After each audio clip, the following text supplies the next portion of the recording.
I am Brian Chandler. I'm a board member of the Marine Marketers of America, and the CEO of Commonwealth Public Relations.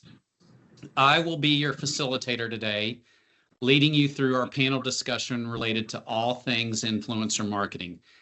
I'd like to start with a special thanks to the Marine Marketers of America and its sponsors who help make these programs available and free for everyone to attend.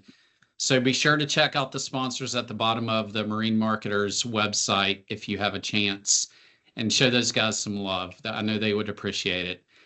I'd also like to thank our speakers and panelists, which you'll meet momentarily.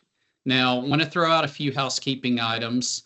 I'd like to encourage everybody to keep their own profile on mute. We will try to mute everyone as we can. And then also, if you have questions throughout the presentation, feel free to put them in the chat. We will see those, and we will address them at some point during the presentation as we can. There will be a survey at the end of the webinar, so just want to remind you guys to keep an eye out for that and give us some feedback and some evaluation. So you are in the right place for influencer marketing today. The industry is set to grow 12% this year to $22 billion. Huge numbers there in terms of marketing and how folks are using this tactic to help their brands. So if you're not thinking about it, you could be missing something that your competitors aren't missing. Today's Powerhouse panel includes a broad range of industry professionals. We've got Kristen Standish, CEO of VizSense, Billy Pavlock, who is the CEO and founder of Nautical Network and Surroundings Group, and Ali DeAndre, the founder of AMD Outdoors. So whether you're doing your first influencer campaign or scaling into a new channel, you guys are in the right place. So let's kick it off with a quick intro from each speaker.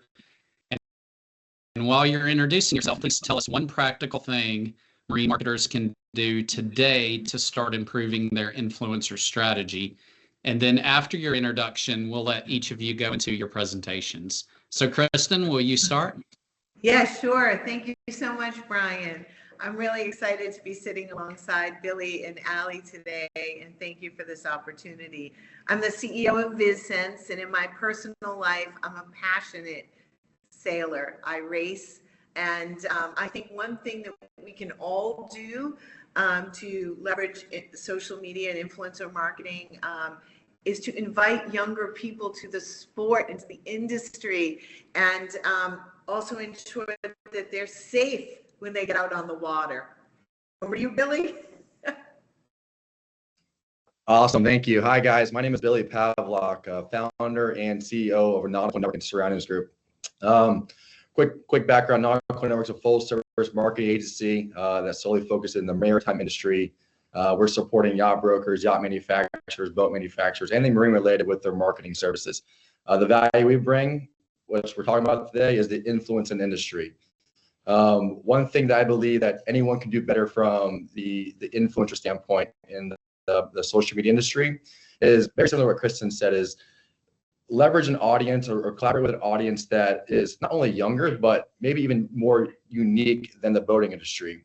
A lot of success I've had with growing my social channels was collaborating with other industries that are outside the boating industry that tailor the same type of clientele that you're working with in the boating industry. Again, a good example today is our production team is actually doing a video shoot collaboration between a custom home builder and a boat manufacturer. Again, the same type of clientele, the same guy can buy that waterfront home, can also buy that boat. So just finding unique ways to collaborate with influencers and other brands within other scopes of work. Ali, on to you. Hello, everyone. My name is Ali DeAndrea. I am a full-time content creator, primarily in the hunting and fishing industry, and I've been working full-time as a content creator since 2018. Prior to that, I was working for a hunting apparel brand called First Light, and I started out with them managing their social media. And by the time I had left, I was their digital marketing manager. So I have some experience on the brand side of things, as well as 8 years working self-employed as a content creator. And I really specialize in both the like influencer marketing side of things, think like sponsored content that you may see on my channels, Outdoors Alley, and also the more exclusive brand content that is for the brand's channels, like a true content creator. And I kind of marry and juggle those two avenues together. One thing that I think you guys can implement today in your strategy, whenever you're looking to work with content creators, really think of them as being an employee for the brand and the company. Just in terms of like, this is someone who you want to grow with, that you want to have that kind of connection with as if they are an employee of the brand. So having that mindset will really help you find the right creators that are going to help set your brand up for success. Awesome. So already we've gotten some good nuggets of information. Let's jump in. Kristen, can you dive into your presentation a little more? Absolutely. So you might be wondering why I'm here to speak on influencer marketing, specifically to the marine industry. Well, as I mentioned, I'm a sailor, and I'm super passionate about helping the marine industry brands navigate this digital transformation. I've lived through several digital transformations myself, shifting my career in 2018 from traditional media, which I know is so important and vital to a lot of you folks on this call. I was a magazine publisher, I worked in radio, and I realized in 2018 that the industry was really shifting. And I didn't want to be in a dying industry and getting old. So I've since moved into influencer marketing, and I've been the CEO of multiple influencer agencies. And, you know, I'm sure a lot of you think of influencer marketing around beauty brands, lifestyle, health, beverage, and you're not wrong. I mean, these are our core clients: Kenvue, the Mars Agency, Keurig, Dr. Pepper. And I share these with you to show our expertise, that we've been pioneers in this industry for the last 10 years. And the marine category is at a pivotal point where it really could amplify its reach and audience by embracing something that isn't going to go away. Maybe a lot of you lived through this back when, you know, web marketing and web advertising became so significant, and now it's, you know, critical, mission critical to the core of your marketing budgets and plans. Influencer marketing is at the top of that wave now. So I do think us focusing on how we can utilize influencer marketing in the marine sector will be really helpful, but knowing these brands have led the way. So, yeah, Kristen, your screen seems to be grayed out for some reason. Oh, shoot. Okay. Not sure on that. Let's see. Oh, there we go. Okay, cool. So I just went through this first slide. Hopefully you had a chance to see it. It just talks a little bit about who we are and the brands that we work with. So let's talk a little bit about what I hear, because I do work with a few of you folks already. Thank you. Some of the challenges of you know, what's going on here. Some of the things that we keep hearing are, you know, we are excited to stay with what we have been doing.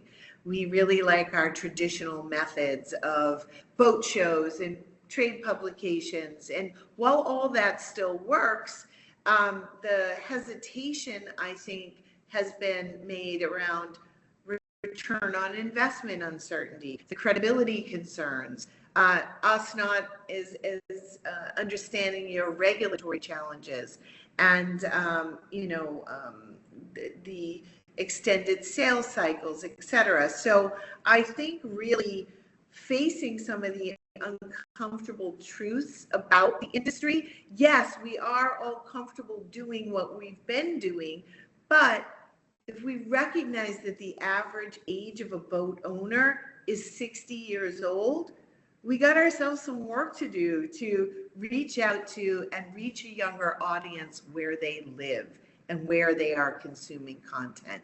And that's like, where Allie comes in. She's a content creator, no different than a magazine editor who's curating the pages of the magazine. She's curating her channel and curating an audience that is interested and engaged in the things that she is talking about. It's really important that we reach those younger folks, especially when 80% of consumers who have purchased products directly online are discovering that through social media and influencers.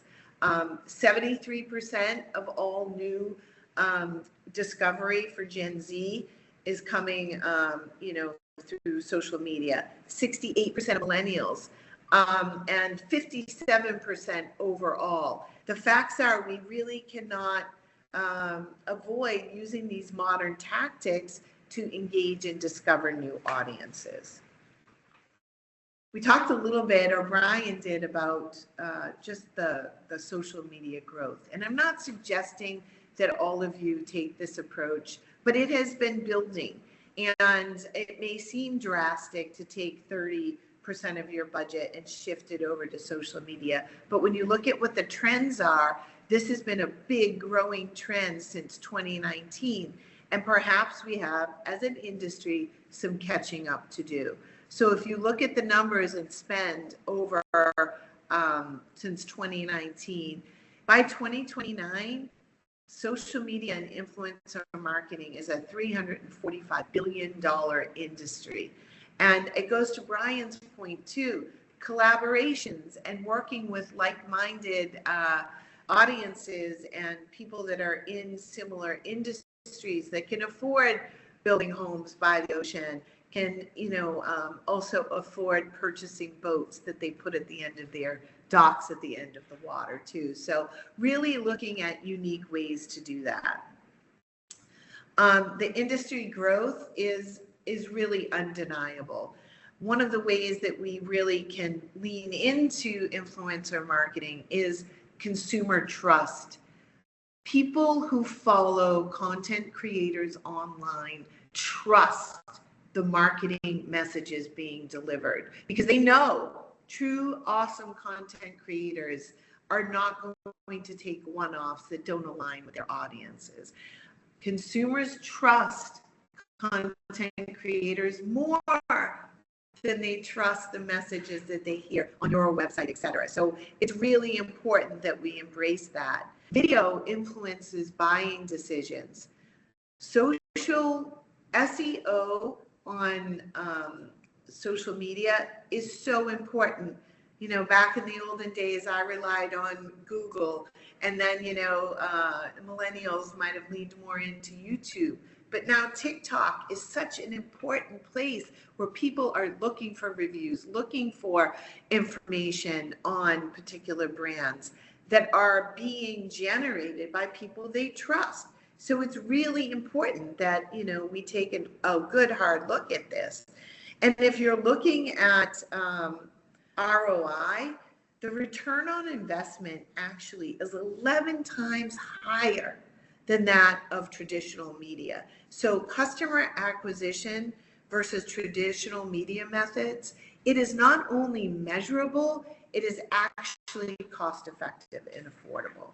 So I bring these things up so you can see where the trends are going, what the industry is doing as a whole outside of the marine industry, but knowing what success can actually look like for you and this industry. So what we can do is you can expand your market reach while maintaining your credibility to your core audience. And this requires shifting and allocating and reallocating some budget, but connecting with audiences where they live and breathe. Everything is so fragmented now. It's really important to have consistent messaging out there year round, not just during boating season. Going back to expert creators, they transform your specialized knowledge into engaging educational content. It is so engaging to see somebody on the water using your app or using your motor or showing us, trims of a sail, much more so than hearing from your own particular brand channel. So unlike traditional boat shows and things like that, where it can be difficult to measure ROI, you really can create campaigns across social media and across the platforms that are measurable, that can also help you support the other areas of what you're doing. There's nothing to say that you couldn't have beautiful Allie in your point of sale at, Marine Max or at your boat shows. You absolutely can, and there's that stickiness that resonates when you use content creators. So we really are at a pivotal time for the marine industry, where you can either act or you can let your competitors act in a way that's going to embrace this. I think remembering that not just millennials and not just Gen Z are using influencer marketing and social media, but even folks, I'm 55 plus, I'm watching a particular show on Netflix while I'm looking at TikTok, while I'm reading reviews on Reddit. It's not an all or nothing. So really what I see is you have to make the choice to lead into a digital transformation, because it is happening. In fact, it's 10 years happening. And some of the hesitation can be assuaged by working with partners like Billy, like Allie, like VizSense, where we have the tech, the tools, the extension of your team, where we are like employees. And I think that was such a great point that you brought up, Allie, where you're trusting an agency partner to help you scale, to help you through the things that you find tricky or scary about embracing this industry, and working with value partners that come together to help you bridge that digital transformation. So we're very excited about how you could continue to have conversations with folks like us. And we're not here to just sell you something. If you would like to book a strategy session with Kylie and myself, who specialize in the marine industry, simply scan the QR code and we'd be happy to talk with you more about your approach. Thank you. Awesome. Really good information, Kristen. I'm also glad that I'm not the only one that is multitasking by looking at TikTok while I'm streaming. Yeah. So it's great just the way info. our brains work now. That's right. So let's jump to Billy, who's going to give us a perspective on an agency and a creator sort of combined in one, and some tips and best practices. Oh, you're on mute. Sorry. And can you see my screen okay? Yeah, everything looks good. Awesome. Well, thanks, guys. And Kristen, great information, a lot of great data there to kind of take note of. And again, it's true to the T. I mean, all those numbers are accurate as can be. Again, the shift in the industry as a whole, not as industry, but just in digital marketing as a whole, has shifted so much into what we're all talking about today. And at the end of the day, to be honest, and as I kind of roll through this thing, there is no crystal ball, right? There is no, there's best practices, right? Everyone's like, they want to go viral, they want to get a big following, they want to do these, these great video ideas, right? But at the end of the day, there's no crystal ball. And what you do is that the biggest word that I can probably bring to this whole mix of things is the word consistency. And the growth of what we built at Nautical Network and our brands we built has really been done through consistency. Not only your higher produced content, but also even simple iPhone videos that have reached over 100 million views, that have generated over 100,000 followers to some extent. So like I said, there's no crystal ball to what we're doing. But again, we'll try to share as much best practices and, future things or past things that we've done in the past to help, propel us to where we're at today. So I'll dive into it. My name is Billy. Like you guys, I'm ready to introduce myself a little bit. Founder and CEO here at Nautical Network. Again, we're a full-scale digital marketing agency that solely focuses in the boating and yachting industry. We specialize in content creation, social media management, paid advertising, websites. So your full scale marketing agency. What makes our company super valuable is not only are we marine specific. I used to actually have a background as I had a boat detail and yacht management company at one point. Then I actually transitioned to yacht brokerage, where I was a yacht broker. And then through the mix of dealing with direct to consumer, right, side of things on the yacht management side of things, and also help selling boats to some extent.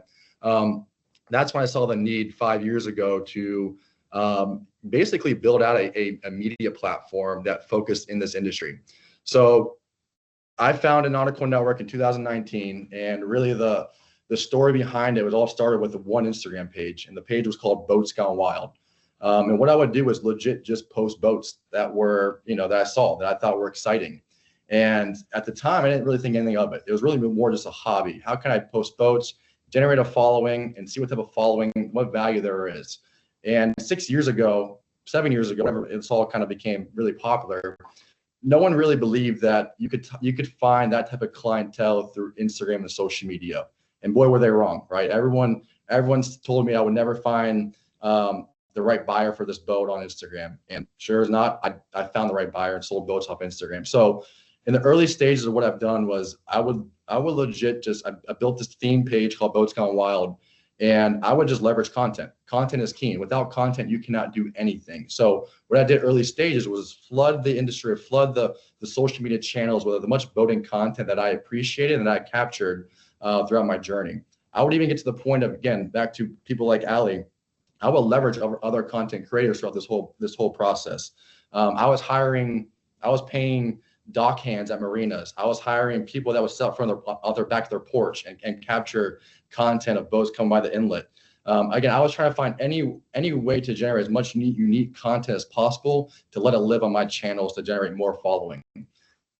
So a little bit background about me. Now let's talk about Nautical Network. So Nautical Network makes up of, that's the umbrella company, but Nautical Network makes up of 8 unique brands underneath the umbrella of Nautical Network.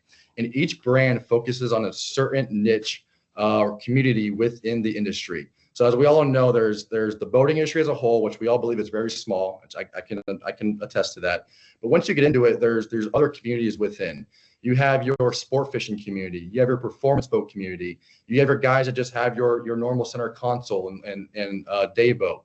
You have the wake boat community, right? So what we've done was we kind of built out certain brands and communities that can all focus and narrow down a certain niche within the industry. So Nautical Network makes up of 9 brands, including Nautical Network, that all kind of have fit a certain community within the industry. What we do is like I told you, content's key. So with us focusing on a large, I guess, diverse,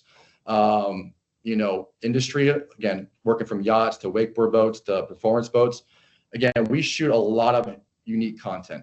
We travel the world doing these things. We're in Europe, we're throughout the entire US.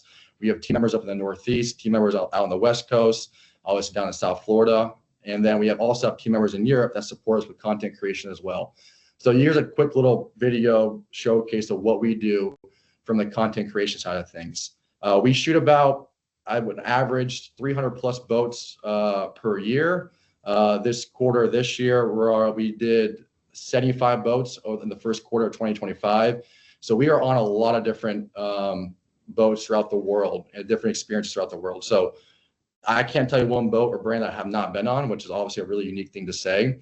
And through all of this, and that's kind of where if we back down into the influencer side of things, is when I guess a lot of the following that we built through this whole journey, what they saw in Nautical Network and some of our channels was we kind of let the content speak for our experiences and our credibility and validation. So we have so many clients, we have boat owners that come to us and they say, hey, Nautical Network, I've seen you've been on XYZ boat and XYZ boat. Hey, what do you recommend based off what I enjoyed doing? So a lot of people are coming to us because they see the experiences that we've had on numerous diverse, atmospheres and boats. And they come to us for more of that influence of what direction they should go, right? For instance, we just started a yacht in France last year. And just through the content we produce, now people are coming to us saying, wow, I really want that same experience that you guys went on last year. How can I get in touch with this yacht broker or in touch with this yacht charter? So we kind of let the content that we capture, right, do a lot more of the validation or credibility into the industry or into the influence of the industry. Right now, Nautical Network makes up, like I told you, those 9 brands. Now, here's some of the numbers that we were able to capture in 2024. At the end of 2024, across all of our channels that we own, and this is across Instagram, Facebook, TikTok, YouTube, etc., we have a combined of 4.7 million followers. On average, last year, we reached over 255 million people across the globe. So our content was, again, streamed globally. We've seen transactions happen between yacht brokers here in the US and boat owners over in Dubai that came through Instagram. We've seen transactions happen in the Midwest of the United States, in Europe. So we've legit have seen global transactions happen all through Instagram, TikTok, and YouTube and Facebook. One exciting number too is the amount of minutes watched. Typo here. It's 62,000 minutes watched. Sorry, I put this presentation together pretty quickly, but 62 minutes of video watched or streamed throughout the year last year. So again, that's a lot of our content being streamed, of course, across all of our channels. And again, why does that number matter? Because it's the attention that is the currency. And the quote right here, in the marine industry, attention is the currency. And I would say that creators are now the new brokers, right? Because again, there's yacht brokers out there that have built maybe their circle of boat buyers, and word of mouth kind of kicks in, right? But the brokers that can start leveraging content creators and other media outlets are going to start resonating to a new audience and start developing a new audience that they never probably tapped into, right? So what brokers have done, again, when I just told you, we have 62 minutes of video watch or streamed on our channels.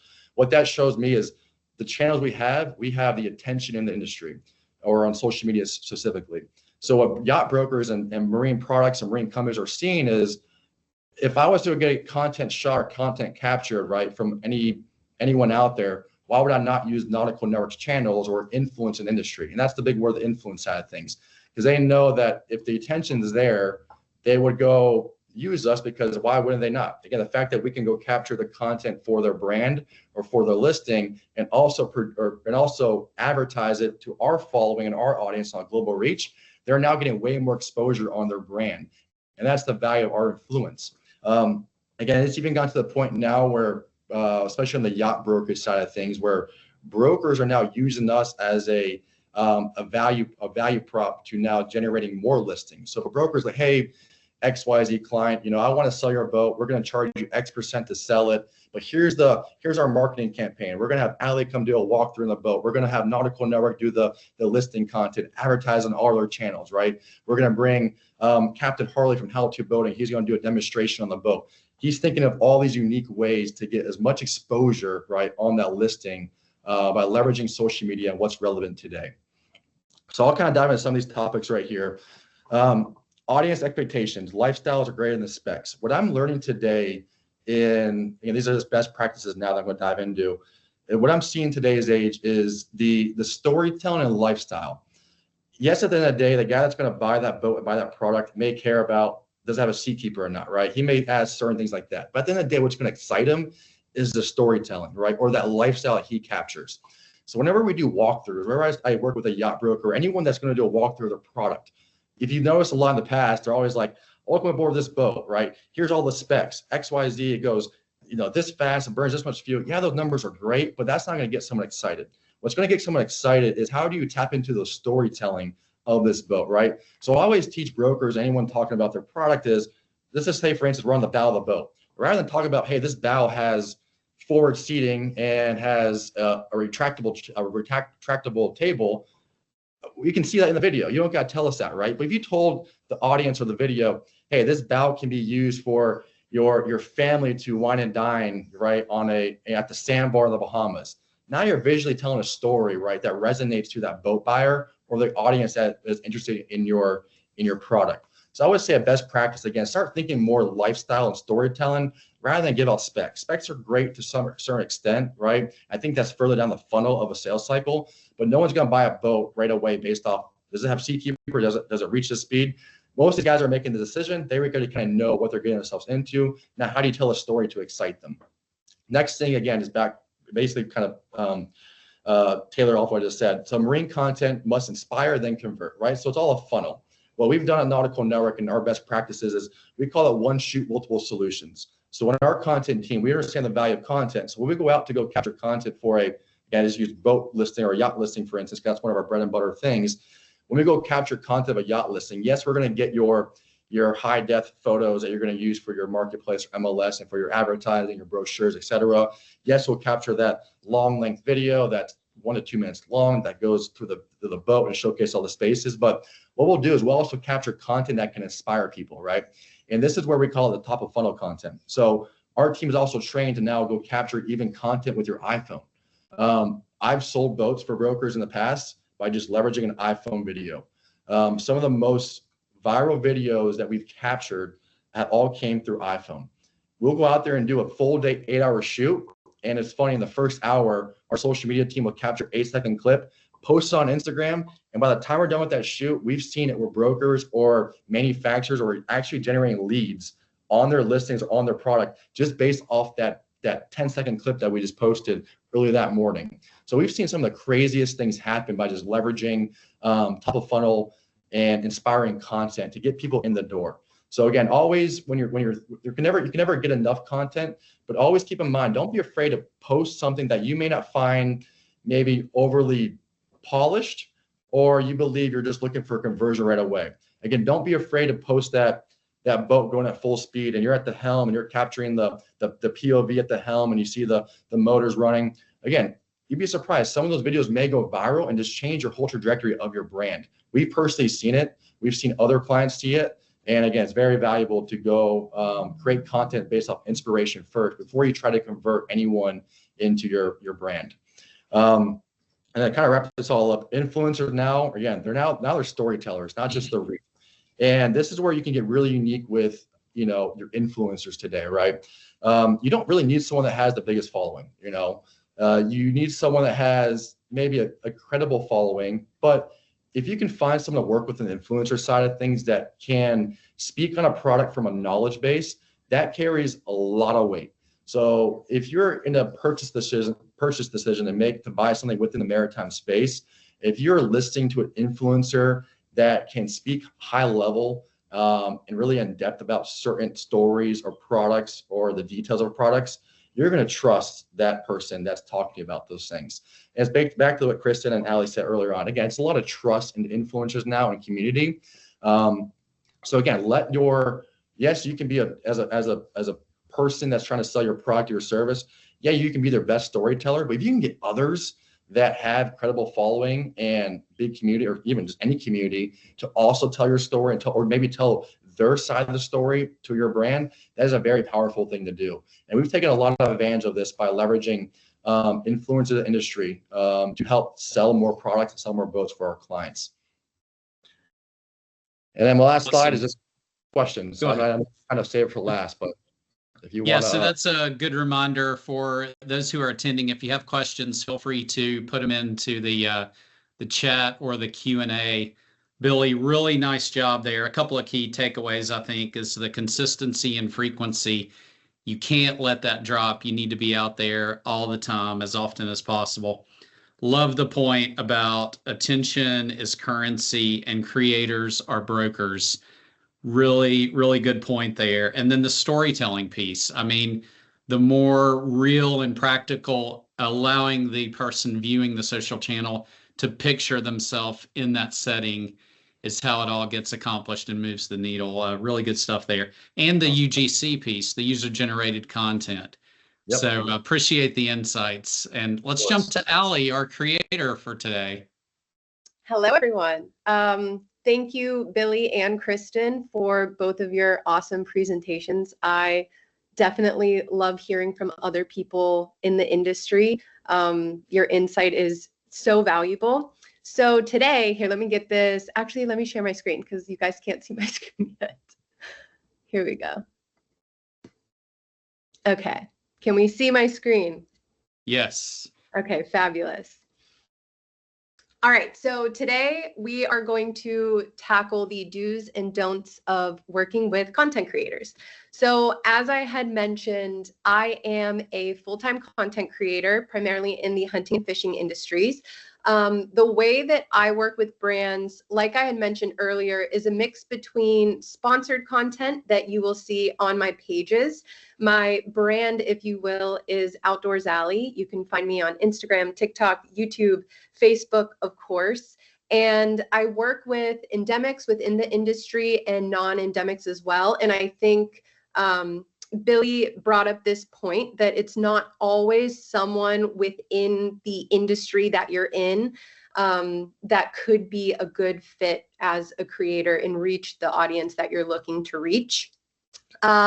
With my content, I really try and focus on capturing what I'm naturally, authentically doing and sharing that with the world, more or less. When I first started in 2015, it was on Instagram, and I didn't grow up hunting. It was something that I picked up a little bit later in life, and I had purchased my first compound bow, and one of my best friends did too. And we were so excited to prepare for our first hunting season.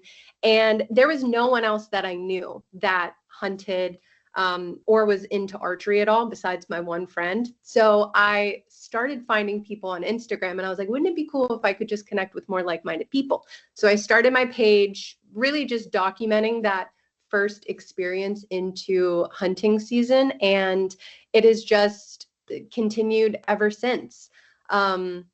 Like I had mentioned, I previously worked for a hunting apparel brand called First Light, and I started managing their social media. This was back in 2015. So Instagram was still fairly new on the brand side of things. And as time went on, I was like, hey guys, I think I can do more in terms of digital marketing. There's all this stuff that we're missing out on. And by the time I had left, I was their digital marketing manager. And then I made the leap into content creation. So I'm originally from Pittsburgh, Pennsylvania. And then my husband and I moved to Jupiter, Florida about 3 years ago now, although we've loosely been here for probably closer to 6 years. And yeah, so let's jump right into it. So my first do when working with content creators is clarifying your goal. I think it's really important before you ever even reach out to a content creator that you know loosely what you're looking for. You don't want to go into this blind. And there's a lot of different ways that you can work with creators. The first and foremost, which I think we're all most familiar with, is sponsored content. So this is the kind of content that is published on the creator's page, and its main goal and purpose is brand awareness. You're trying to reach eyeballs, essentially. You can work with content creators on sponsored content for a short-term specific product launch, for example, or you can work with creators on a longer-term basis, like longer-term contracts. The next form of content, branded content, and I've touched on this a little bit, but think of this as exclusive content for your brand to use on your pages. I think both Billy and Kristen touched on the fact that content is king. I always think of social media as the hungry baby that never stops feeding. It never stops eating. You need to keep feeding it content. And as a brand, it can be really hard to keep up with that pace. And that's where content creators in this avenue are really great, and you can really leverage them.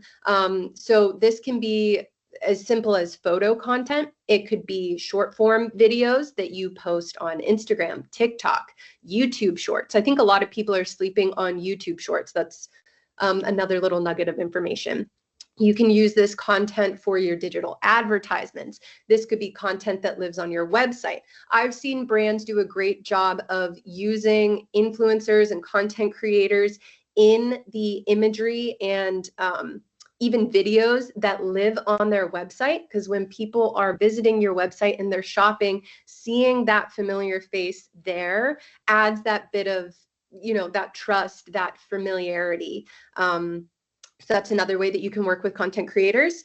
Brand trips are fun and interesting. And this is something that if you're new to the content creation world, this can be a good way to dip your toe into it. So this is more experience based, and you can invite maybe a bunch of influencers, say like 5 to 10, or you can keep it really low key and maybe you're only hosting one influencer at a time or content creator at a time. But during that event-based trip, maybe this person is creating a YouTube video of the experience and your product is naturally incorporated into that experience. Or maybe while they're there, they are creating that brand content for you and some sponsored content that's going to live on their Instagram page. So there's lots of creative ways that you can play with this, but that's a more like a more acute trip that you're working with that creator. Photos and video shoots. This is kind of what I mentioned earlier with like a content creator living on your website in the form of photos or videos, or maybe if you have a blog on your website, you can work with the creator and schedule a photo shoot or a video shoot. And that way you're leveraging their name, their likeness, the familiarity, but maybe you're getting that high quality content that you want for what's going to live on your brand's website. You know, maybe you don't want cell phone photos on your brand's website. So that's a way to still work with the content creator, but do it in a more elevated fashion when you want things that are a little more polished. And I would say the final way, but really like this list could go on and on. There's so many different ways to collaborate with creators. A brand ambassadorship. And I think when we're talking about brand ambassadors, there's someone who likely has a following, but maybe they aren't so savvy with the content side of things, or maybe they are, but this is someone who's really like a authority in the industry. This is someone that people really trust, that they look up to. And if you choose the right brand ambassador, you can leverage the sponsored content side of things with them while also leveraging the sort of like long-term authority that they have, or like the long-term partnership, utilizing the authority and knowledge that they have within the space. So that's my first do, clarify your goal. My second do is to choose the right creator. And this can be really hard to do because as we've mentioned here today, great content doesn't always equal great reach, and vice versa. Sometimes you have a creator with a really big following, but they're not necessarily creating the most high quality content that you would want to live on your brand's page, but you can utilize them for their connection with their audience, for a sponsored content piece that's really going to reach eyeballs, and vice versa. Billy had said this, but sometimes the best creators don't always have a really big following, but if you can find them and then figure out how to leverage the great authentic content that they make, it can really help you achieve your goals. Another thing to consider, which we've talked about, is what is their niche? It doesn't always have to be an industry authority, although that's very helpful and useful. Sometimes reaching beyond that into a different lifestyle niche that still reaches the demographics that you're looking for can be super helpful. And the last question that I would recommend you ask yourself is, can you see your brand in their content? Meaning, do their values line up with your brand's values? Is their style of content in line with the style of content that you want to represent the brand? And even further than that, is this person already interacting with your brand? Do they already own the products that you sell? Or are they already, you know, maybe if they don't even own it, are they already utilizing products similar? And are they, you know, do they really fit your brand? That's the most important question. My first don't micromanage. Content creators they're really storytellers. Billy had touched on this. You want to set the goal for them. I was kind of thinking, I was like practicing this presentation with my husband earlier, and I had the analogy that like you want to, if you're bowling, you want to set the bumpers, but the creator's the one throwing the ball. Okay, I really liked that analogy. That's good. You want to set the goal, like you want to have some boundaries, but you really have to let them do what they do best if you want the content to turn out as good as it can. I can't tell you how many times I've experienced this, and I've seen other creators experience this, where brands try and manipulate the content too much, and then it doesn't perform well. It doesn't speak to the audience well, because the audience can sniff it out. They're like, this isn't how you normally talk about this. This isn't normally how you post, whatever it is. So it's best to give the guidelines, but let the creator be the one to tell the story and really do it in their own way. And one way that I found, for my experience working with brands, it's really helpful as a brand if you come to the creator with examples. And this is going to be difficult if this is your first time working with creators. So this will come down the line a little bit. But once you have some examples of partnerships that you've done that have performed well, that you enjoy, share that with future creators in the process of working out what it is that you want them to do. That can help them key in on the aspects that you like the most, but then still run with it in their own voice. And my final don't forget to follow up. Like I had mentioned at the very beginning, I think if you picture a content creator being an employee, like it's of that much importance. This is someone that you really want to trust, that you value their insight, that you value what they bring to the table. It's going to set you and your brand up for long-term success. It's going to set the creator up for long-term success. So even if you're just working on short-term collaborations to begin with, I think if you're always going into it with a long-term mindset, it's going to help. And one of the ways that you can maintain these relationships, especially like if you're just doing a couple one-off things here and there, sending PR is a really, and this obviously depends on your brand, but even just sending merch or just sending a handwritten note, like at the holidays, if I get a handwritten note from a brand, I'm like, they're still thinking of me, like we're still connected. That relationship is still there. And I think that's really important with creators. So that is it. Thank you guys so much. Okay, so a couple of questions came through. Allie, I'm going to start with one for you. Sure. From Laura. And she asked, can you give a specific example of a brand trip you've done? Where did you go and what did you do? Oh, yeah. So I can give you one just from this last fall. I did a brand trip, and this was interesting. It was actually a handful of brands, but the main sponsor of the trip was Worksharp, which is a knife sharpening company.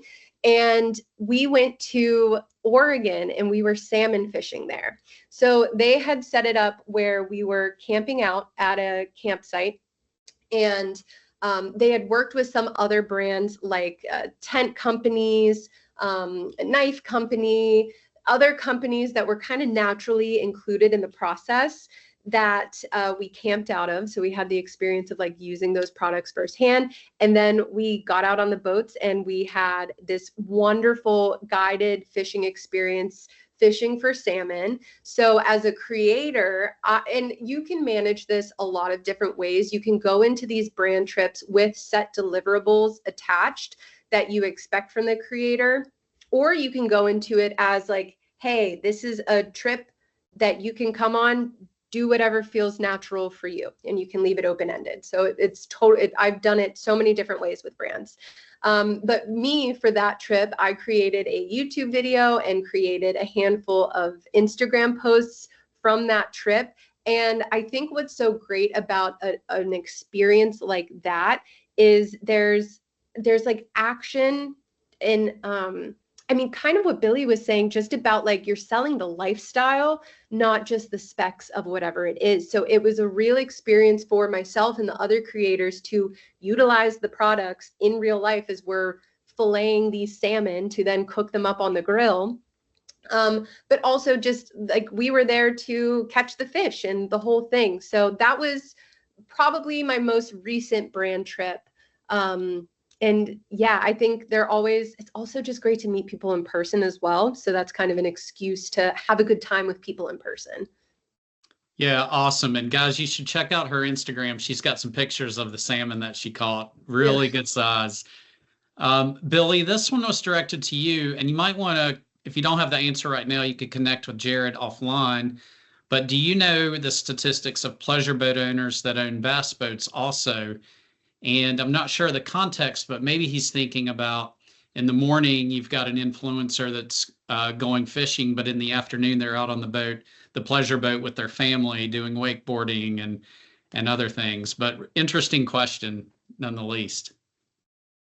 Yeah, no. Yeah, obviously the data component of who owns what does, it's I don't have those specific numbers. But we have seen it too, where you have people that own multiple boats. We have a guy that owns a wakeboard boat and owns up in Michigan that has a center console in Boca Raton. So we've seen a mix of, again, boat owners in certain communities, but the actual numbers itself, I don't have top of my head. Okay.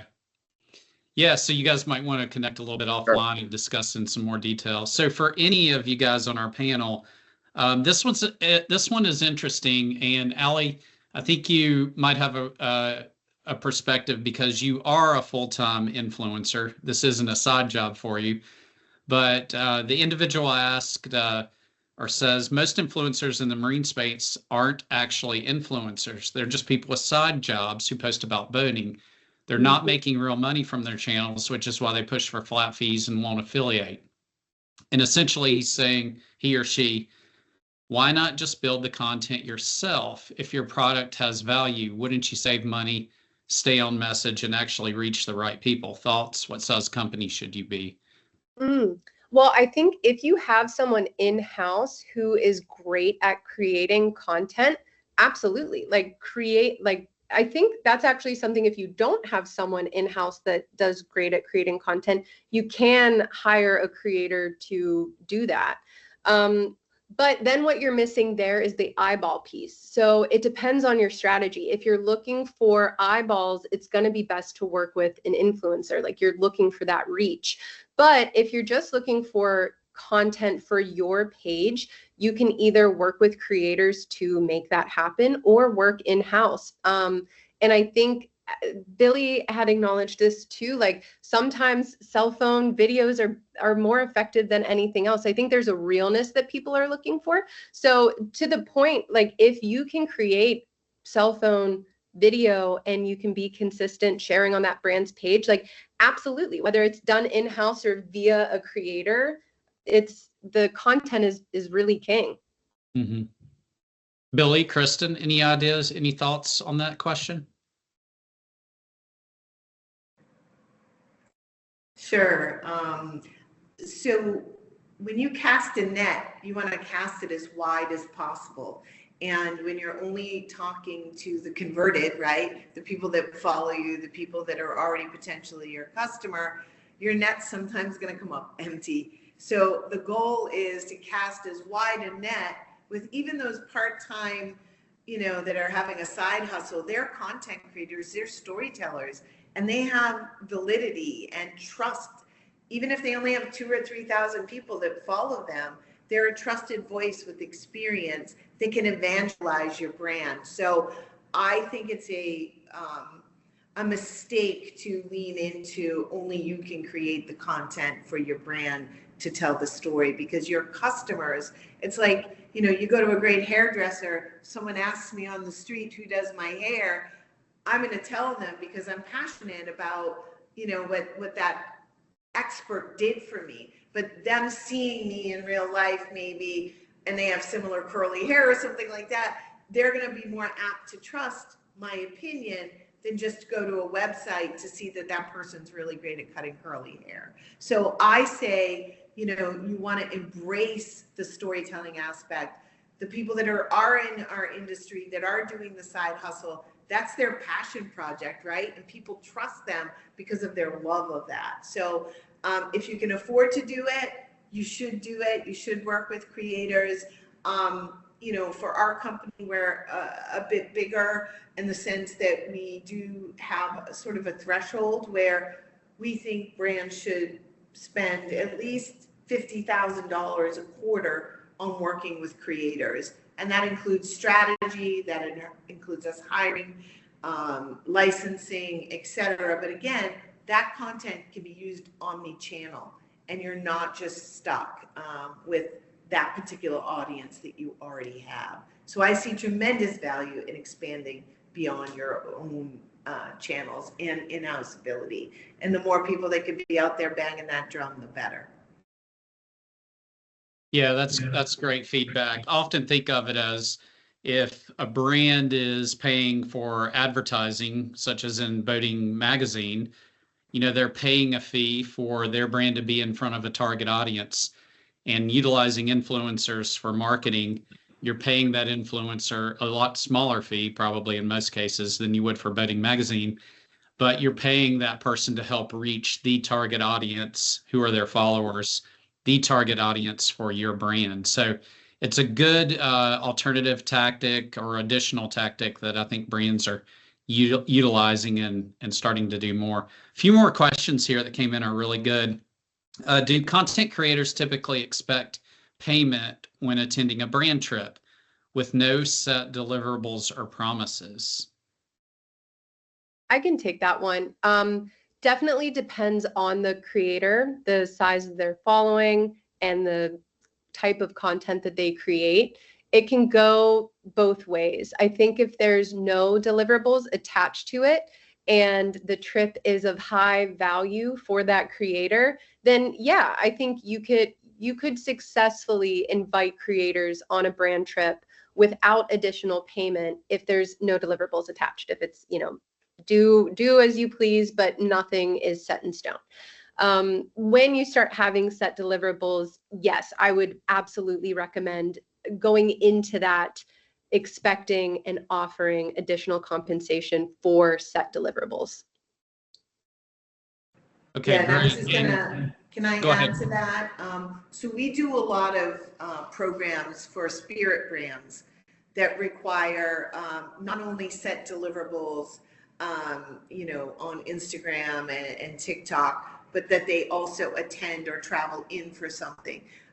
So it could be a combination of things, right? You work with somebody over the course of the year, you pay them for set deliverables, and then you invite them on this fan trip, and it is about getting to know their brand or the environment, etc. But I'm a firm believer in paying creators for their work, for their audience. They have spent a lot of time curating this audience that follows them. And, you wouldn't ask for a free page ad in a magazine. So respecting the creators' time and value is so important because that is their time. That's how they're getting compensated. And it is nice to be sent on a trip, but the fact still remains you might have to pay your babysitter. You might have to pay someone to watch your cat. Those trips are not free. Your time is worth so much. So I always recommend you get what you pay for. Yeah, and one last question to wrap it up here, since we're running tight on time. I think it would be great for you guys to share with us any tools that we could use, whether we're producing our own content for, like in our case, our clients, or if there's brands attending the call, that they could use for their own brand, or just what do influencers use, like CapCut is one that's often talked about, or Beat, or even the social channels provide their own editing platform. What can we take away to use as a tool to really make our content better? I can go first here. Here it is, Brian, your phone. But that's the reality. But yeah, there's all these tools and stuff. But we want to dive in. I can dive a little deeper into like the value of using certain platforms, certain tools is best practices. Right at the end of the day, use your phone. Right, if you have the ability to do it, yeah, you can get GoPros and fun stuff like that. But to start out, right, just to get content out there, use your phone. Again, like I told you, we've had some of the most viral videos. Ranging from 100 million views, 150 million views, just off an 8-second video clip. No editing, no nothing. It was a simple clip, great action of a boat. Again, just the way it was kind of set up, it looked like it caught someone's attention and hooked them in. And 100 million views later and a bunch of followers for that account. Again, we don't know what did it, right? It could have been the lights on the boat that were on. It could have been the color of the boat. It could have been the time of day. That's where you can't understand, right? But there was no editing involved. It was really just, hey, perfect time, perfect place, let's post it, let's go. But now if you start diving into each platform, for instance, Instagram. Let's just use that as an example. When Instagram and these channels start coming out with basically new tools within their program. For instance, Instagram was competing versus CapCut, or they're competing versus Premiere Pro, right? What did Instagram do? They created a tool called Edits, which Edits is another basically video editing app. Now, you would imagine that if you start using Edits app more, that's owned by Instagram, you would imagine that if you are creating edits there and going through their process of sharing the video on Instagram, you would imagine that it would do a little bit better. Instagram will push it a little more, right? Again, there's still no proven concept behind that, but our team has done a lot of trial and testing to, when a new feature comes out, try to jump on that feature right away, right? And that's helped us catapult a lot of our videos by just leveraging these new features that get launched on certain platforms. Again, when YouTube Reels came out, or YouTube Shorts, what did we do? We just hit YouTube Shorts so hard because we knew YouTube was going to push that a lot harder knowing it's a new feature, right? So whenever you can take advantage of any tool that any social media puts out there, try to jump on that trend or that tool right away, because you never know if that social channel is going to push it harder. Again, most of the time they do it because they want more people to obviously use that tool as much as possible. We've had success with it on TikTok, on YouTube tremendously. I remember when Instagram came out with IGTV, which is your long form Instagram videos. What did we start doing? We went away from 8-second clips and started doing 3-minute walkthroughs, and our following skyrocketed, our viewership skyrocketed. So there is, you have the CapCuts, you have Instagram edits, you even have the Instagram templates as an Instagram reel that you can obviously leverage as well. Templates are one that for beginners, if you can go to an Instagram reel that you like, and you can actually find a template at the bottom of the video most of the time, if someone unlocked it or if someone allowed it to happen, 90% of the time, you can use a template. And again, you can literally just plug and play clips into that same style. So if you're for beginners there, using Instagram internally, using the softwares that they've developed. And then you got sites like CapCut and so forth to leverage. Awesome. All right, guys, we are at time, and I just want to thank everybody for joining today. We might have a link to an evaluation that we'll email out a little bit later, but great content or great expert resources here from everybody. Thanks for attending, and keep in mind, we're going to have some good professional development programs coming up in the 3rd and 2nd quarter. Talk to everybody soon. Have a good summer. Thanks, guys.